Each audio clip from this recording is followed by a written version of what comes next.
We're back to work. We're off for 2 weeks for summer vacation. We send best wishes to those of you who are or maybe in the path of Hurricane Dorian. You know, they've ordered evacuations in Florida, Georgia, North Carolina, South Carolina. This is a big one. This is no joke, this hurricane, unless, of course, you're a part of the graphics team at Fox 5 in New York.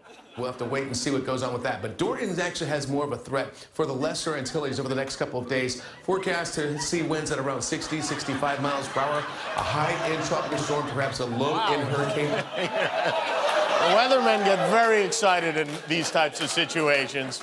Anyway, it's good to be back. You know, the most interesting take on the storm, in my opinion, was not from a meteorologist. It came from a random guy in Florida, yes, who believes that we could put a stop to these storms if we just use the resources we already have. Can't see how they haven't come up with some kind of way to combat these storms yet. They keep saying, 2 days ago, 3 days ago, oh, it's this, but it's going to hit all this warm weather and warm water. We have a Navy. Why don't the Navy come and drop ice in the warm water so it can't get going as fast as it's going? There's got to be ways to combat this instead of just pointing at the thing and saying, well, now it's getting worse. Yeah, we know it's getting worse, but you tell us, oh, it's the warm weather, oh, it's the wind. Well, we have an Air Force. Drive some Air Force planes around to get the winds going the opposite way. The Navy to go in circles to fight it the other way. You know, that's a thing. Sometimes the answer is right there in front of our face, waiting for a man in a crazy Hawaiian shirt to alert us to it. Trump just named him director of FEMA, by the way. The president has been tweeting up a storm about this storm, which he believes to be the biggest he's ever seen. It's possibly the biggest. I'm not sure that I've ever even heard of a Category 5. I knew it existed, and I've seen some Category 4s. You don't even see them that much, but a Category 5 is something that I don't know that I've ever even heard the term, other than I know it's there. Okay, so he's never heard of a Category 5 hurricane before, except for, well, this was 4 months ago, back in May. I've just come from a stop at Tyndall Air Force Base where I saw the devastating effects of that Category 5 hurricane, Category 5. Never heard about Category 5s before. Category 5 is big stuff. He'd never heard of it then, and he said he never heard of a Category 5 about 10 different times when Maria hit Puerto Rico. This is the 4th Category 5 since he's been president. He has the memory and skin tone of a goldfish, this man. But while the storm was a-brewing, the president was a-golfing. He played a round of golf at his club in Virginia on Saturday and another one yesterday. But his press secretary defended the decision. She said the president received hourly updates while he was on the course golfing. She says that like it sounds like a good thing.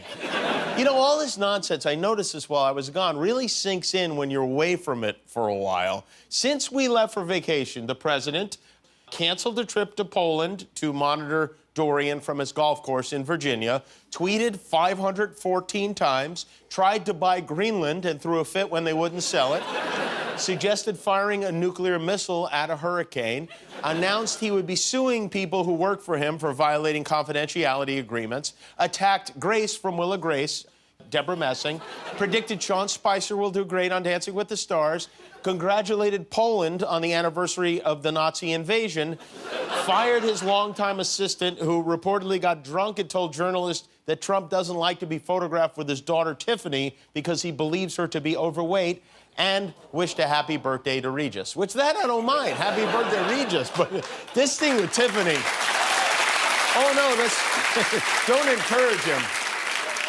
After the story about Tiffany broke, Trump, who again fired his longtime assistant for this, Trump was in the unique position of having to convince reporters that even though he fired the woman for saying he didn't want his daughter around, he had to tell them he never said he didn't want his daughter around. Here he is responding to the question, have you spoken to Tiffany? We have a call in. She's going to be calling me back as soon as I get to Camp David. What are you going to tell her? I'm going to say it's just absolutely false. She's a wonderful person. She studied so hard. She's a great student, and she's just a great person. So I look forward to talking to her. I'll be talking to her as soon as I get, and I love Tiffany. Tiffany's a great person. Thank you very much. Poor Tiffany. Her father shows more affection for Kim Jong-un than he does. Meanwhile, the vice president, Mike Pence, and his family are in Ireland on official government business. Just when you thought Ireland couldn't get any wider, in come the Pences. And while they're in Ireland, they're staying at the president's golf resort. He has a golf resort in Doonbeg, even though Doonbeg is 181 miles from Dublin, which is where Pence is having his meetings. Trump apparently suggested Pence stay at his hotel while he's there, and Pence said, woof, woof, which is his way of saying, yes, I will. And while some took exception to the vice president's choice of hotel and the fact that the U.S. government is paying for rooms at a Trump-owned hotel, Mike Pence had no comprehensible thoughts on that subject at all. Just to give you a chance to respond, Democrats have criticized you today for staying at the Trump property in Doonbeg. They say you're enriching the president. What's your response to that criticism? It's wonderful to be back in Ireland. For many reasons, Ireland is so important to the United States of America as a trading partner. But in so many ways, for more than 30 million Americans, Ireland is family. And I'm one of them. He's like a broken Teddy Ruxpin doll. You think Mike Pence would eat dog food if Trump told him to? I bet he would. But the vice president's visit to Doonbeg is historic. It is the first time a Trump property has ever stayed at a Trump property. And so that's not the only item of interest. The White House deputy press secretary tweeted about this trip last night. This is good. This is a real tweet from a senior official on the White House communications team.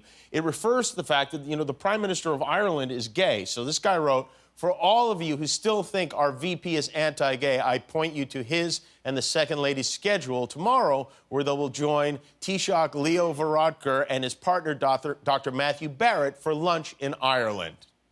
So I guess that settles that. He had lunch with gay people and didn't throw up. If that isn't proof that he's open-minded, what's he got to do? Pence, by the way, is traveling with his wife and his mother, which that's got to be easy because, he calls his wife mother, so what does he call his mother? Wife? I don't know. Snookums, perhaps? If you like that video, click the subscribe button, but only if you're ready for commitment.